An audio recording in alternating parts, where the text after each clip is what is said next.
वंदनीय अभिनंदनीय जगत जननी भारत माता, प्राथमिक वर्ग के वर्ग कार्यवाह जी, आदरणीय मूलचंद जी भाई साहब,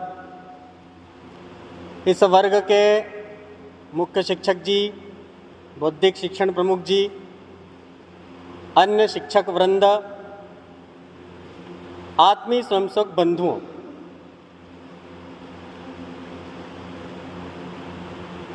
गत दिवस से हम संघ का प्राथमिक शिक्षण ले रहे हैं। इसको प्राथमिक शिक्षण कहा है। निश्चित रूप से संघ का प्राथमिक शिक्षण है तो थोड़ा कष्टपूर्ण होता ही है, और कष्ट में से ही हीरे निकलते हैं। तो हम सब चयनित स्वयंसेवक ऐसा करके यहाँ आए हैं और अपनी साधना कर रहे हैं। पारा अपने चरम पर है और दिनचर्या जो है वो बहुत, जिसको सामान्य व्यक्ति के लिए बहुत कठिन दिनचर्या है, ऐसी दिनचर्या का हम पालन करते हुए शिक्षण प्राप्त कर रहे हैं। ऐसे आत्मी सभी देशभक्त स्वयंसेवक बंधु हैं। अभी हमने गीत सुना, तन समर्पित मन समर्पित और यह जीवन समर्पित,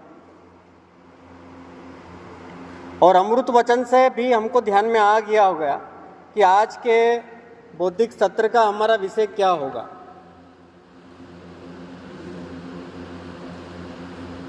संघ की स्थापना डॉक्टर जी ने 1925 में की।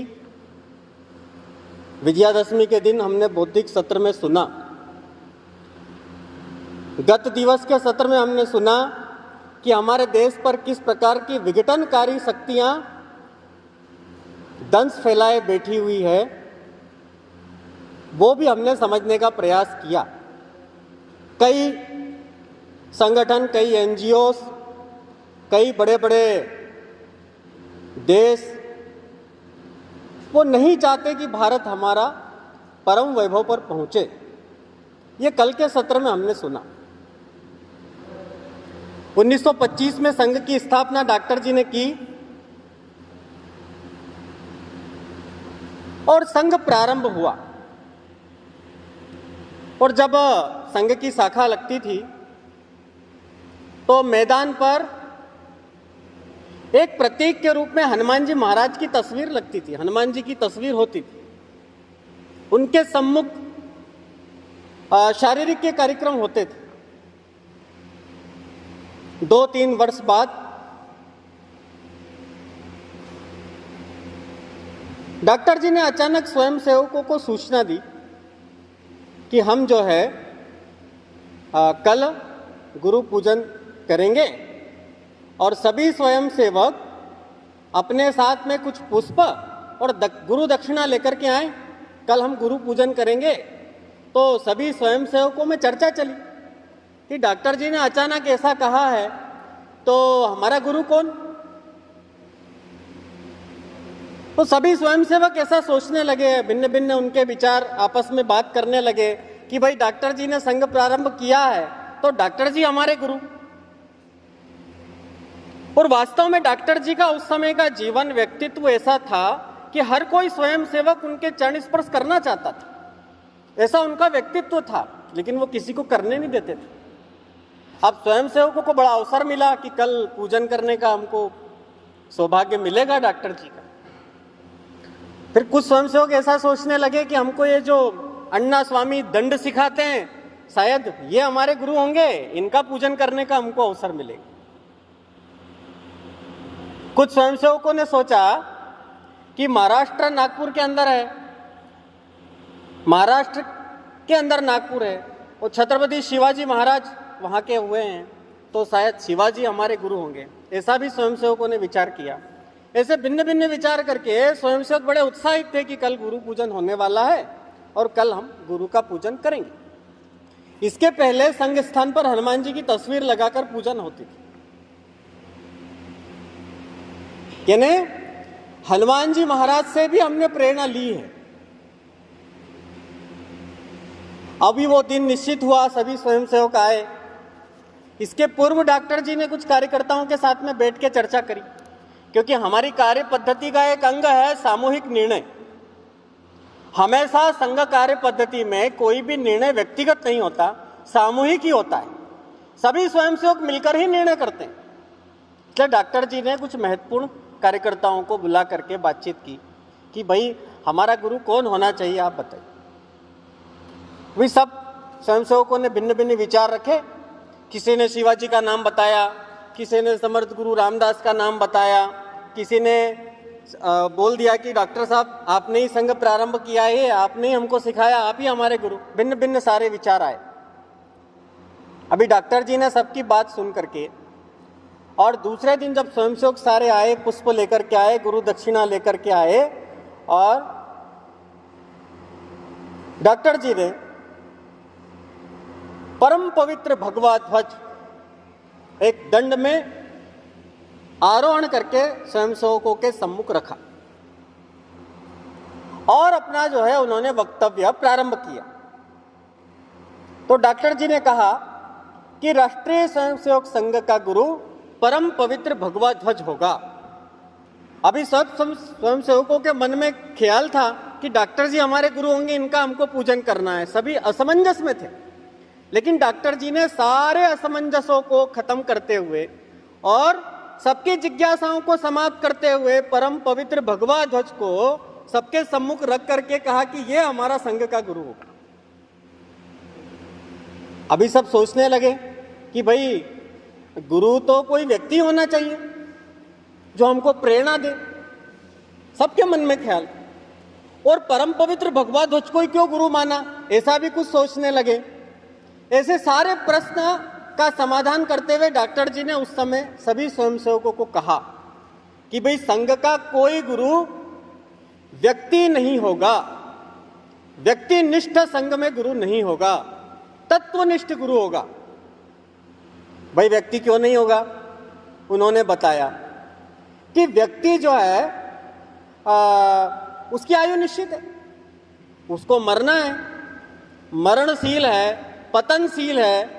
उच्च स्थान प्राप्त करके कब उसके मन में विकार आ जाए, और जब उसके मन में विकार आता है, गलत आचरण करता है, तो हजारों हजार अनुयायियों के मन में अश्रद्धा होती है, बड़ा दिक्कत होता है। इसलिए व्यक्ति संघ का गुरु नहीं होगा। कुछ उदाहरण भी बताए। विश्वामित्र जी का उदाहरण है, राजा नहुस का उदाहरण उन्होंने दिया कि जो राजा नहुस थे भरत वंश के बहुत प्रतापी राजा थे, तीनों लोकों में उनका लोहा माना जाता था। सामान्य जीवन जीते थे, राजा होने के बाद में भी न्यूनतम आवश्यकता में अपना जीवन जीने वाले राजा थे राजा नहुस।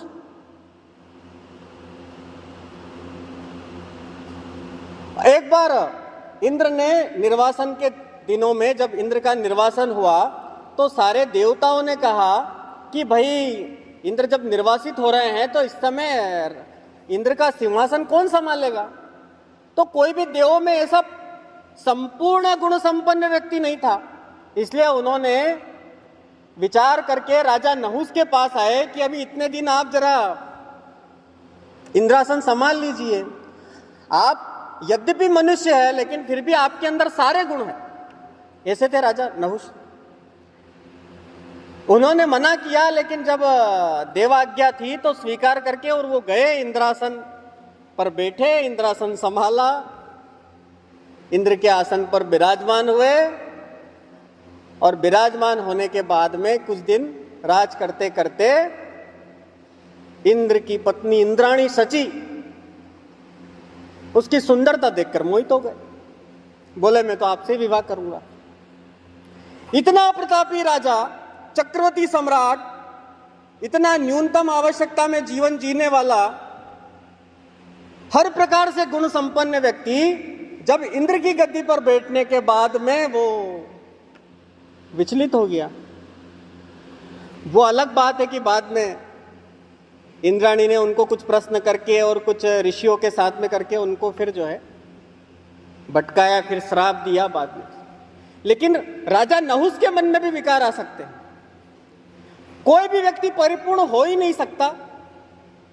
सर्वगुण संपन्न होने के बाद में भी एक समय ऐसा आता है जब व्यक्ति जो है गड़बड़ हो ही जाता है, विकार आ ही जाते हैं। इसलिए संघ का गुरु कोई व्यक्ति नहीं, परम पवित्र भगवा ध्वज होगा जो सब दूर विद्यमान है, सर्वव्याप्त है, हर जगह उपलब्ध है। इसलिए व्यक्ति निष्ठता नहीं, तत्वनिष्ठता संघ में गुरु माना। फिर आगे उन्होंने बताया कि परम पवित्र भगवा ध्वज ही क्यों। फिर ऐसा भी सब सोचने लगे कि भगवा ध्वज को क्यों गुरु माना। तो फिर डॉक्टर जी कहते हैं कि ये जो परम पवित्र भगवा ध्वज है, ये भगवा ध्वज आदि अनादि काल से भारत का मार्गदर्शन करता आया है। हर एक राष्ट्र का अपना एक ध्वज होता है, हर एक सेना का अपना एक पहचान का ध्वज होता है। इसलिए भारत के शौर्य का प्रतीक, त्याग का प्रतीक, पराक्रम का प्रतीक ये परम पवित्र भगवा ध्वज है।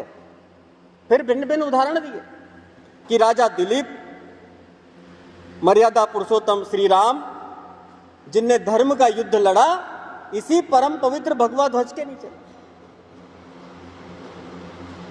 भगवान श्री कृष्ण, महाभारत का जो युद्ध हुआ उसमें भी सत्य का जो नेतृत्व करने वाला जो ध्वज था वो परम पवित्र भगवा ध्वज था। फिर और उन्होंने समझाने का प्रयास किया कि जब सूर्योदय होता है तो उसकी लालिमा भी भगवे कलर की होती है, यानी सूर्य देवता अपने रथ में बैठ करके आते हैं तो उनके रथ की जो पताका है वो भी भगवे कलर की है। और जब सूर्यास्त होता है उसका कलर भी भगवे रंग का होता है। यानी जब सूर्यास्त होता है उस समय हमको धैर्य की प्रेरणा देता है, और सूर्योदय होता है उस समय ना फूलते हुए प्रकाश हमारे ओर बढ़ाता है। ये परम पवित्र भगवा ध्वज। जब हम भगवा ध्वज को देखते हैं तो उसकी पताका इस प्रकार का दिखता है कि जो यज्ञ होता है, जब यज्ञ हम करते हैं, यज्ञ जो है हमारा जो है धर्म संस्कृति का एक बहुत महत्वपूर्ण हिस्सा है।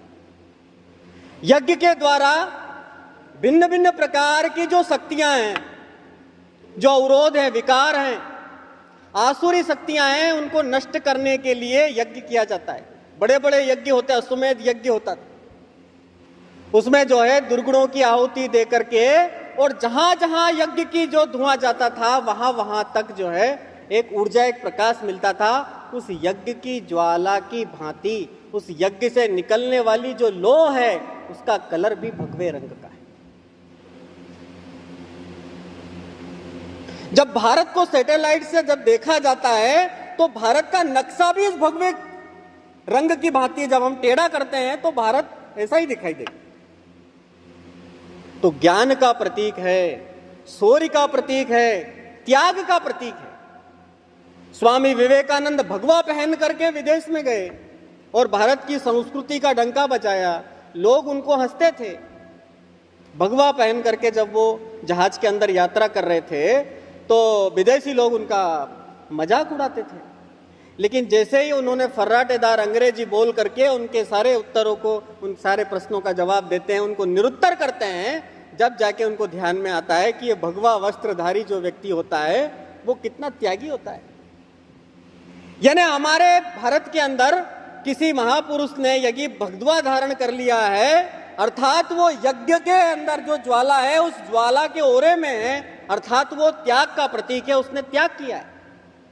जो हमारा चतुर्थ आश्रम है उसमें व्यक्ति जो है ग्रह त्याग करता है, समाज सेवा करता है, और वो बिना किसी मोह माया के सब चीजों से दूर होकर के केवल समाज कार्य के लिए निकल पड़ता है। वह व्यक्ति भगवा धारण करता है। हमारे ऋषि मुनियों ने भगवा धारण किया। ऋषि मुनि हमारे सम्मुख आते हैं तो हमारा मस्तक स्वतः झुकता है। उसका कारण है कि वो त्यागी है, और वो त्यागी है इसके कारण उसने भगवा धारण किया है। इसलिए त्याग का प्रतीक है, शौर्य का प्रतीक है, पराक्रम का प्रतीक है। धर्म की लड़ाइयां इसी भगवे ध्वज के नीचे लड़ी गई, ये हमको ध्यान में रखना चाहिए। अभी भगवा ध्वज का उन्होंने बता दिया कि भगवा ध्वज हमारा इसलिए हमारा गुरु है, हमको प्रेरणा देता है, देख कर ही ध्यान में आता है।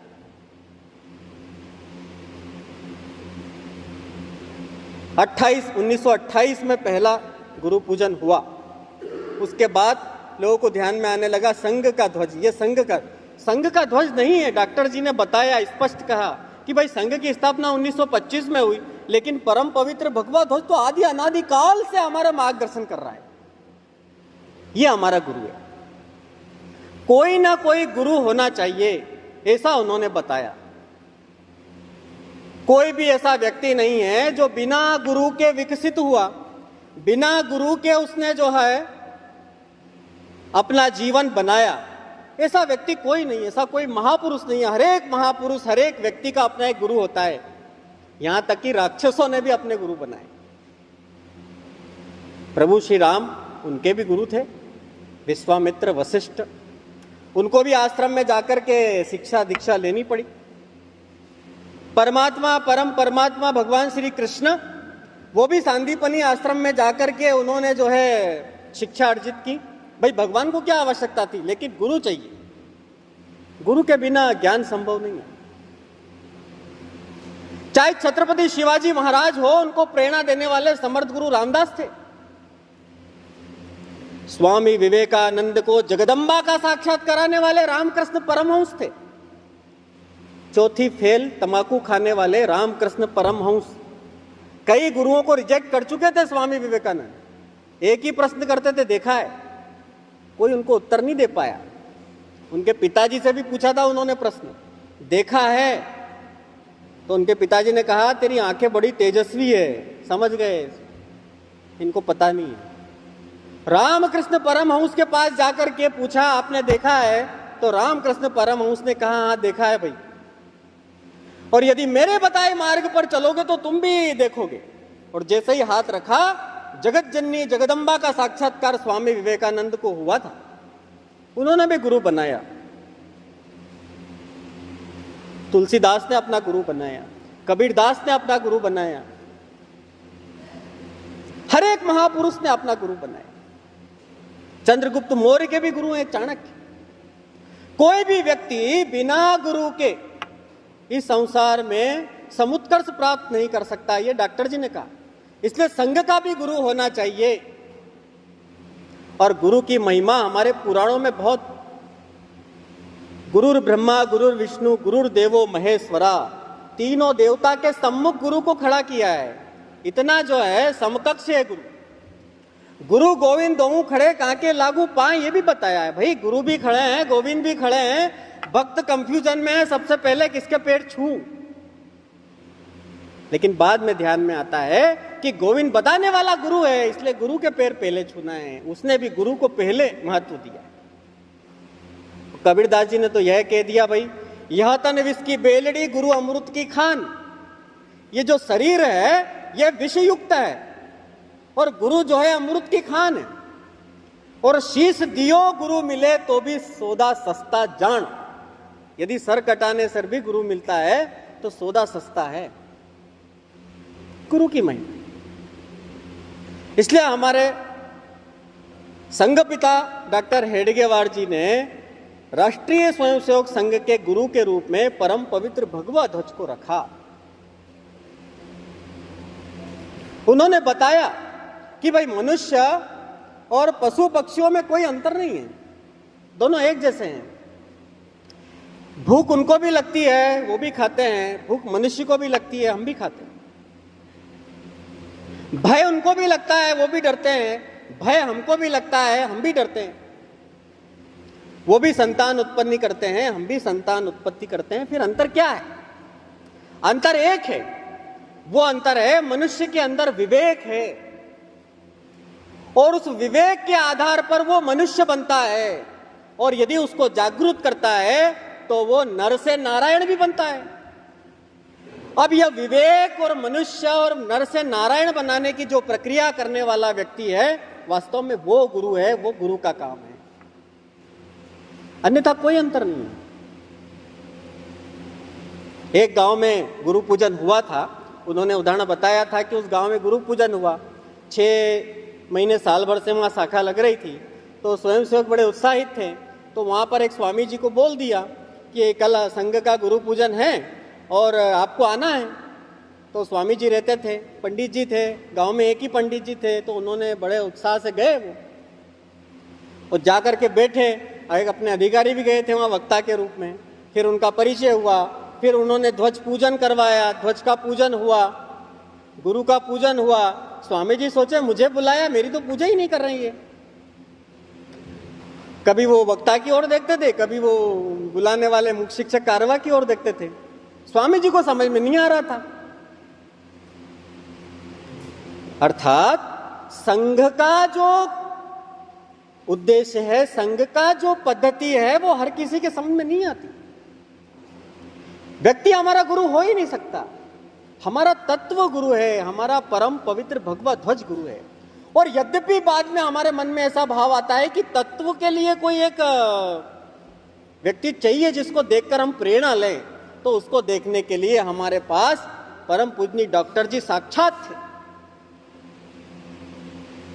दोनों फेफड़े खराब हो गए थे, डॉक्टर थे, खुद का इलाज नहीं किया, समय नहीं था। संघ कार्य में इतने संलिप्त थे, बचपन से देशभक्त थे, और रात संघ के कार्य को बढ़ाना है इसलिए खुद का इलाज नहीं करवाया। घर की स्थिति भी बहुत कमजोर थी, अर्थार्जन नहीं किया। साक्षात गुरु के रूप में हम उनसे प्रेरणा ले सकते। अभी भी कभी कंफ्यूजन होता है कार्य पद्धति के अंदर, तो डॉक्टर जी के जीवन को उठाकर हम देखते हैं वो हमारा संविधान है। डॉक्टर जी ने कभी कहा नहीं, हमेशा करके दिखाया, स्वयं सेवकों को करके दिखाते थे। परम पूजनीय डॉक्टर जी हमारे सम्मुख साक्षात एक उदाहरण। ऐसी कार्य पद्धति का उन्होंने निर्माण किया जो अद्भुत है। दो प्रकार हमारा काम है, दैनिक और नैमित्तिक। दैनिक यानी दैनंदिन चलने वाली प्रतिदिन की शाखा, और नैमित्तिक कार्यक्रम हमारे वर्ग प्रशिक्षण जिसका अंग अभी हम चल रहा हमारा, ये हमारी कार्य पद्धति है। उसी कार्य पद्धति का हिस्सा है हमारे गुरु पूजन उत्सव। और फिर डॉक्टर जी ने आगे ध्यान में दिलाया कि जो संघ कार्य है इसको नागपुर के बाहर भी ले जाना है। अभी तक 3 वर्ष से हमारा काम चल रहा है, तो डॉक्टर जी उस समय के जो नागपुर के अंदर बहुत प्रसिद्ध उनका व्यक्तित्व था, जिनसे वो बोल देते थे वो राशि दे देते थे, चंदा लेकर के, दान लेकर के संघ कार्य चलता था।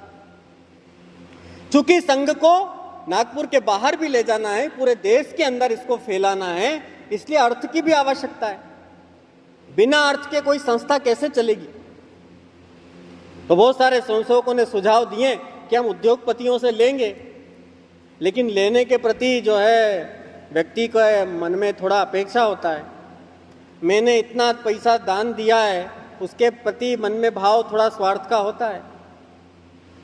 तो डॉक्टर जी ने इसकी संकल्पना भी स्पष्ट किया कि ये जो हम गुरु के सम्मुख दक्षिणा दे रहे हैं, ये समर्पण है। वास्तव में ये दान नहीं है, ये चंदा नहीं है।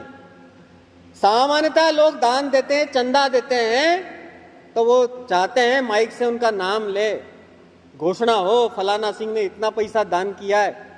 वो चाहते हैं पट्टी लगे, हमारे पिताजी की ओर से इतना पैसा गया है। ये दान है, ठीक है, चंदा है। हमने बिड़ला मंदिर देखा है, हमने टाटा मंदिर देखा है, लेकिन मंदिर तो राम का है, लेकिन बनाने वाले के नाम से हो गया। इसलिए डॉक्टर जी ने कहा कि भाई हम किसी से चंदा लेंगे, धन लेंगे, तो उसके मन में अपेक्षा होगी। और सबसे बहुमूल्य चीज आज वैसा मांगता है व्यक्ति तो पैसा है। सामान्यतः व्यक्ति छोड़ नहीं सकता, देता है तो कुछ स्वार्थ रखता है, मुझे क्या फायदा होगा।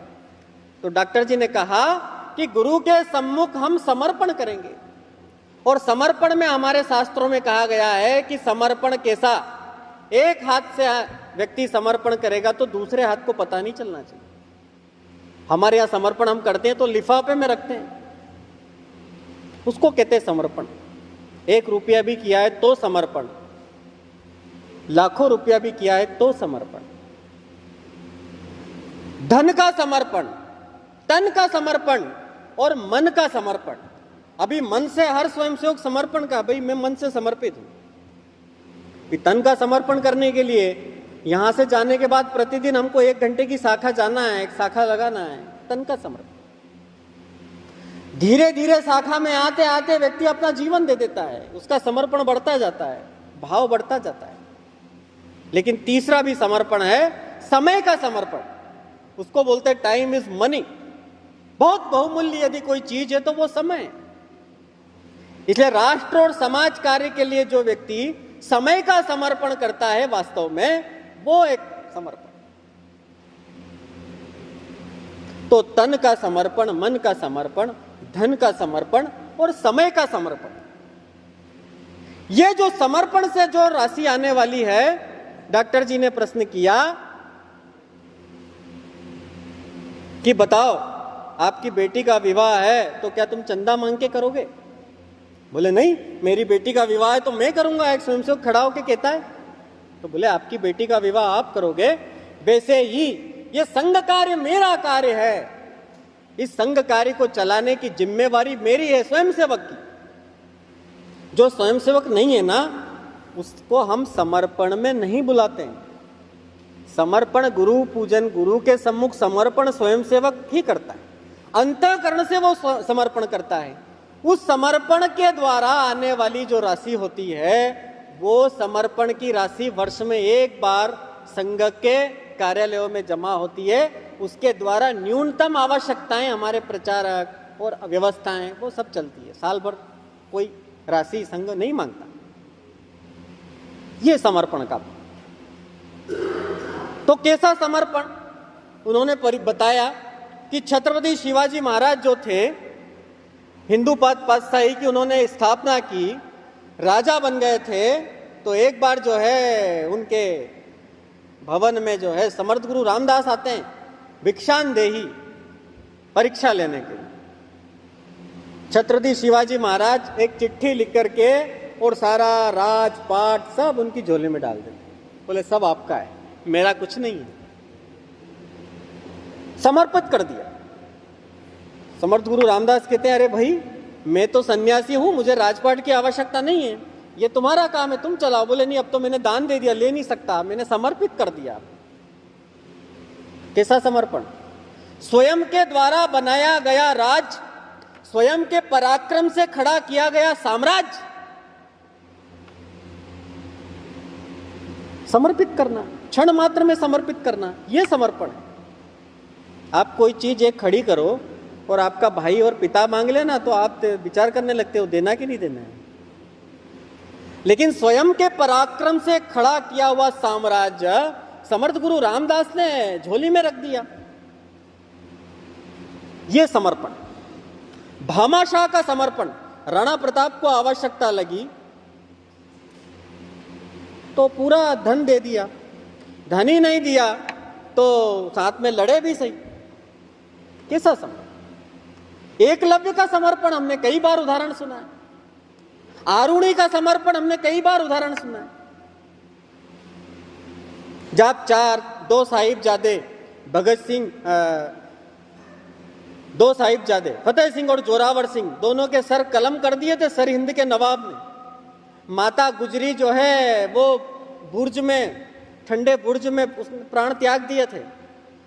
तीनों की लाश लेने के लिए सर हिंद के नवाब को, उस समय का एक व्यापारी था, उस व्यापारी ने इतनी स्वर्ण मुद्राएं, जितना उनका लंबा शरीर है 6 फीट, दोनों बच्चों की और माता की, उतनी स्वर्ण मुद्राएं, हीरे सर हिंद के नवाब को उस व्यक्ति ने दिए थे, केवल उनके अंतिम संस्कार करने के। कैसा समर्पण! जिसने पूरा जीवन वार दिया।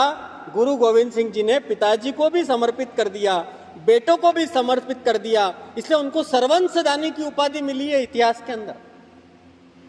कैसा समर्पण! राष्ट्र के लिए सब कुछ देना। ये समर्पण भाव जो गुरु गोविंद सिंह जी हमको सिखाते हैं, छत्रपति शिवाजी महाराज हमको सिखाते हैं।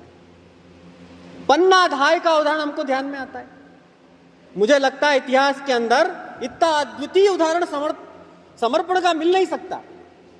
कोई मां अपने बेटे को खरोच लग जाए ना तो झगड़े हो जाते हैं, लेकिन पन्नाधाय उदय सिंह को बचाने के लिए क्या करती है? अपने जिगर के टुकड़े को उदय सिंह के स्थान पर सुला देती है।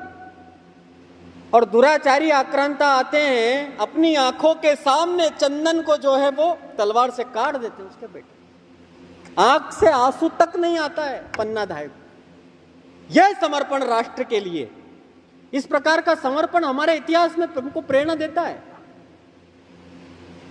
इसलिए गीत में कहा गया, तन समर्पित मन समर्पित और यह जीवन समर्पित, चाहता हूं देश की धरती तुझे कुछ और भी दो। कई उदाहरण है समर्पण के, लेकिन स्वयं सेवकों से और हमारे जो धर्मशास्त्र है वो कहते हैं हमारी आय का 1/10 और हमारे समय का 1/4 ये हमको समर्पित करना चाहिए। 24 घंटे में से 1 घंटा ये प्रतिदिन की शाखा में समर्पण की अपेक्षा संघ करता है स्वयं सेवक से, और हमारी आय का दशांक हमको जो है ये समर्पित करना चाहिए गुरु पूर्णिमा के दिन। किस प्रकार का समर्पण? इस प्रकार से डॉक्टर जी ने संघ के अंदर परम पवित्र भगवा ध्वज को हमारे गुरु के रूप में सम्मुख हमको विराजमान किया। इसलिए सभी स्वयंसेवकों के मन से सारी जिज्ञासाएं समाप्त हुई कि अब संघ का गुरु परम पवित्र भगवा ध्वज है, और परम पवित्र भगवा ध्वज है तो गुरु के सम्मुख वर्ष में 1 बार हमको समर्पण करना है। और वर्ष में 1 बार समर्पण ही नहीं करना है तो आगामी वर्ष की उससे प्रेरणा लेना है, आगामी वर्ष का हमको लक्ष्य लेना है कि हम और अधिक हम आगामी वर्ष में समर्पण करने वाले। और गुरु कोई व्यक्तिनिष्ठ नहीं, कोई तत्वनिष्ठ गुरु हमारा। फिर डॉक्टर जी ने यह भी बताया कि यदि हमको निर्गुण की उपासना करना थोड़ा कठिन होता है, निर्गुण उपासना करना बहुत कठिन होता है, तत्वनिष्ठ यानी निर्गुण उपासना, और सगुण की उपासना करना सार्थक होता है। इसलिए हमारे यहाँ सगुण की उपासना है। हम भगवान की राम की मूर्ति के रूप में पूजा करते हैं, भगवान कृष्ण की मूर्ति के रूप में पूजा करते हैं। तो उन्होंने बताया कि यदि स्वयं सेवकों को ऐसा लगता है कि किसी व्यक्ति से प्रेरणा लेना है तो उन्होंने 2 व्यक्ति ऐसे बताए इतिहास के अंदर जिनसे हम प्रेरणा ले सकते हैं। एक परम भक्त हनुमान, श्री राम के जो परम भक्त हनुमान थे, और दूसरे छत्रपति शिवाजी महाराज। 2 व्यक्ति कालखंड के अंदर स्वयं सेवक को प्रेरणा देता है। हनुमान जी महाराज के बारे में भी ऐसा बताया जाता है कि जब वो सीता माता की खोज के लिए जाते हैं, राम जी बड़े व्याकुल हैं, उनके काज के लिए हनुमान जी को भेजा जाता है, जामवंती द्वारा उनको शक्ति याद दिलाई जाती है। तब वो समुद्र को लांघते हैं, बीच में बहुत सारी बाधाएं आती है, बहुत सारे राक्षस आते हैं, सबको उचित उत्तर देते हुए वो लंका में पहुंचते हैं, अशोक वाटिका में माता के सम्मुख होते हैं। उनको हालचाल जान करके, मुद्रिका भेंट करके, अशोक वाटिका के फलों का आनंद लेकर के, सारी लंका को जला करके, और देशभक्त राम भक्त का घर बचा करके, पूरा काम करके जब वापस लौट के आते हैं हनुमान जी, तो सबसे पहले राम जी प्रश्न एक ही पूछते हैं, सीता को देखा? सामान्य व्यक्ति को हमने कोई काम बताया कि भाई बाजार से वो सूचना उसको देना है, तो सामान्य व्यक्ति जाता है, ऑटो से गया, फिर ऑटो कोई मिल गया, वहाँ चाय पी, ऐसा करके और 3-4 टुकड़ों में पहुंचा, और वापस वो आया, उससे पूछा संदेश पहुंच गया? बोले अरे क्या हुआ, मैं यहाँ से निकला तो ऑटो नहीं मिला काफ़ी देर तक। फिर ऑटो पकड़ा तो वो जो है उसको एक सवारी थी, वो ऐसा था, वहाँ चाय पी, वो मिल गया, ऐसी सारी कथा सुनाएगा और बुत आखिरी में बोलेगा अब वो तो मिले नहीं जिनको सूचना देना थी। उसने कहा भाई इतनी कथा क्यों सुनाया, जो प्रश्न था उसका सीधा उत्तर देना। हनुमान जी महाराज को ध्यान में आया कि मेरे प्रभु व्याकुल है, इसलिए उन्होंने एक ही प्रश्न किया, सीता को देखा? तो हनुमान जी ने ये नहीं बताया कि मुझे बीच में लंकिणी मिली, मुझे बीच में वो राक्षस मिला, बीच में इतनी बाधाएं मिली, मैंने इतनी बाधा, खुद का महिमा मंडन नहीं किया। हनुमान जी ने क्या कहा? हाँ, माता को देखा, मिल के आया, तब भगवान को थोड़ा एक शांति हुई। मनुष्य अवतार था ना, इसलिए हनुमान जी से हम प्रेरणा ले सकते। और दूसरा युग पुरुष जो होता है छत्रपति शिवाजी महाराज, वो भी प्रेरणा के हमारे स्थान हो सकते हैं। छत्रपति शिवाजी महाराज ने भी अपने जीवन में कई ऐसी लड़ाइयां लड़ी हैं, कई ऐसे युद्ध लड़े हैं कि उस समय जब पीछे हटना होता था तो पीछे भी हटे हुए। क्षमा वीरस्य भूषणम, इसका पालन उन्होंने नहीं किया, क्षमा नहीं किया शत्रु को। और धैर्य की पराकाष्ठा शिवाजी से सीखना चाहिए। जब अफजल खान उनको पकड़ने के लिए चला तो वो राजगढ़ के दुर्ग में, रायगढ़ के दुर्ग में उसका इंतजार कर रहे थे। तो अफजल खान 20,000 की सेना लेकर के चला तो पहले कुल माता का मंदिर तोड़ा कि यह जो है बौखला के बाहर निकलेगा, फिर गायों को काटा, बलात् अपहरण किए। ये सारी सूचनाएं शिवाजी तक पहुंच रही थी, वो पहुंचाना चाह रहा था। लोग कहने लगे कैसा शिवाजी है, डर के मारे छुप गया, निकल ही नहीं रहा है। लेकिन शिवाजी धैर्य धारण करके देख रहे थे कि इसको मेरे पाले में आने दो, फिर इसको देखता हूं। यदि धैर्य नहीं होता तो कूद पड़ते। इनके पास तो 5-6 हजार की सेना थी, हार जाते हैं। लेकिन उन्होंने धैर्य धारण करके उसका इंतजार किया। इसलिए धैर्य का गुण यदि सीखना है तो छत्रपति शिवाजी महाराज से सीखें, वो भी हमारे गुरु हो सकते हैं। पीछे कहां हटना है, कहां आगे बढ़ना है, ये सब शिवाजी ने हमको सिखाया। किसी शत्रु को नहीं बख्शा, यहां तक कि अपने सैनिकों ने भी यदि कोई कुकृत्य किया है तो उसके भी आंखें निकाल ली और हाथ पैर काटने के उदाहरण शिवाजी ने दिए हैं। न्याय पूर्णता का उन्होंने उदाहरण दिया है। अपना व्यक्ति भी गलती करता है तो उसको भी दंड देना चाहिए। ये दो महापुरुष हम गुरु के प्रतीक के रूप में उनसे प्रेरणा ले सकते हैं। और डॉक्टर साहब तो है ही, डॉक्टर साहब के बाद वास्तव में आवश्यकता होती नहीं है। वो हमारा संविधान है, वो हमारे प्रेरणा के स्थान है।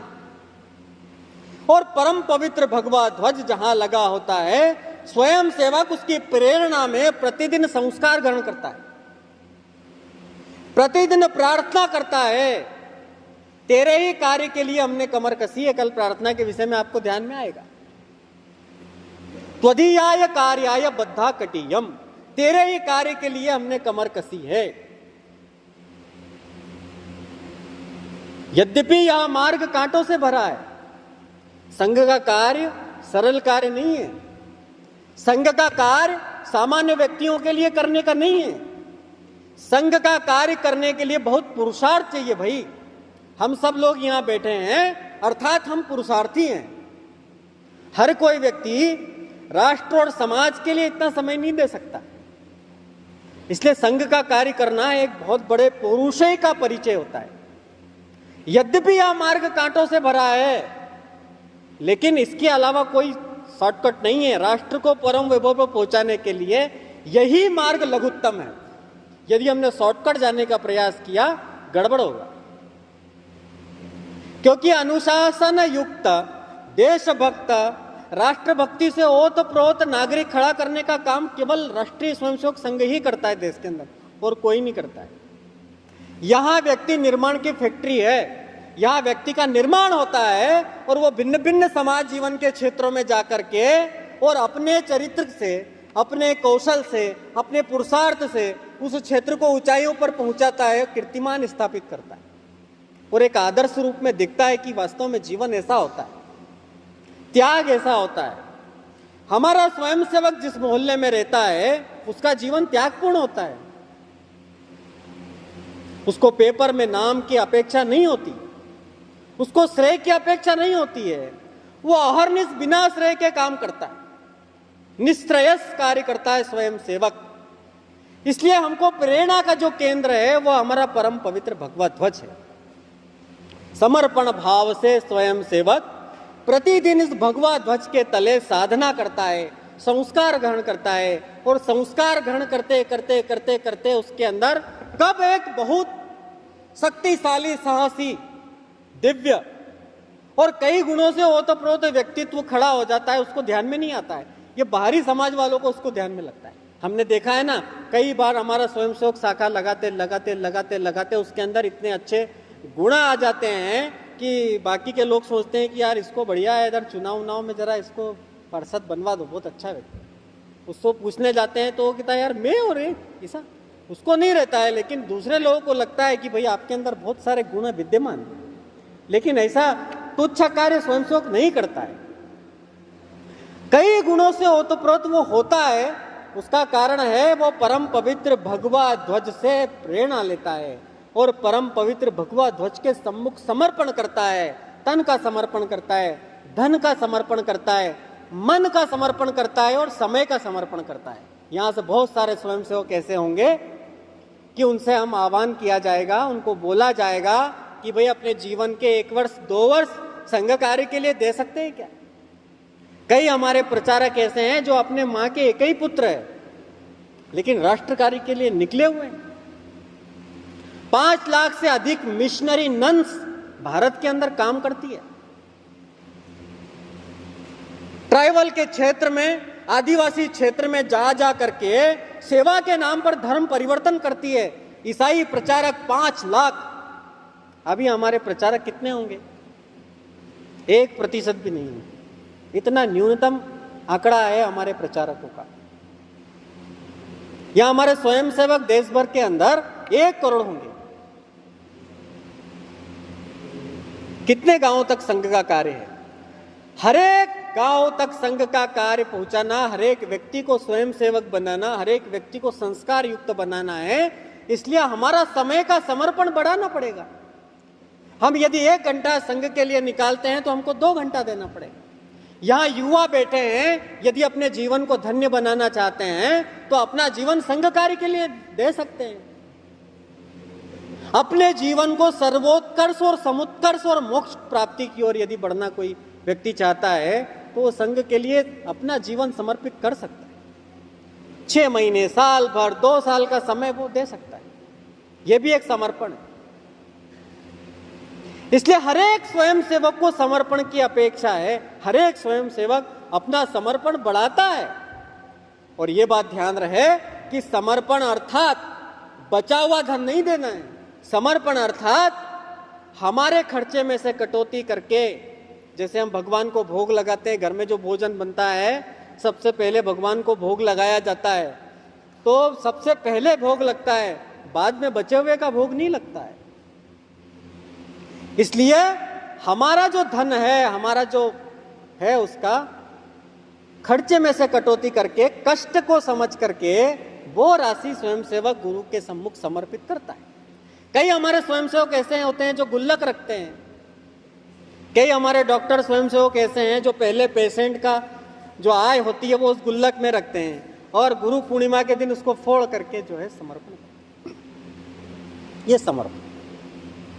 इसलिए हर एक स्वयंसेवक से समर्पण की अपेक्षा है। स्वयंसेवक को समर्पण बढ़ाना है। अपनी आय का दशांक मांगा है।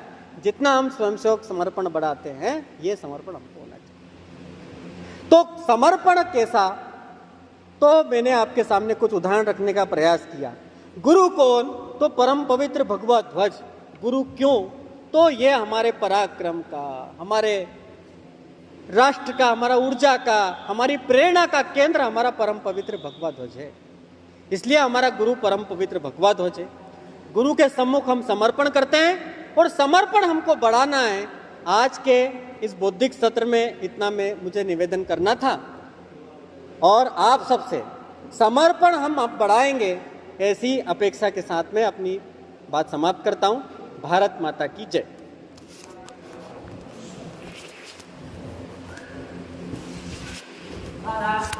Stop.